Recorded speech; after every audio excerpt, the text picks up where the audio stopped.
Iyo bangi yako utaacha bwana. Mimi bangi yako urugendo rw'itu tukarutandika bukusesane bamande twizireje umuhanda abana batine shonga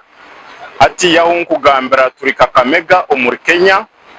Time yitu ya Hockey Girls eri ready pressinga competition ahabo kubatigura umurundi rwabo gwo kubanza kuzo mu mpakezi so betegekire munonga ku representing ihanga aha mutindo gwa higura munonga team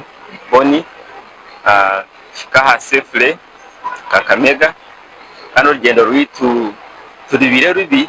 ate nuringwa abana barharhamu ukati listi omutwa ikipaki yaringo mukasheshe abana barukaho atubaryoke kandi tekereza mununga kugira ngo utapfuno ho time yo kubikavaringa twage muziti ndakutana ko rwa gatano so dino time yo kugira ngo abana barukavaringe barukeho then bakutana kuzana rwa gatano abana babe baryoke tujana timu ina actually tano ya hockey ya scrabble lawn tennis table tennis and cricket kandi namasiko minji ngabo je bito kubetera kanisi twasabye cyangwa twakora Uganda tusare mu midari ninga tusare biko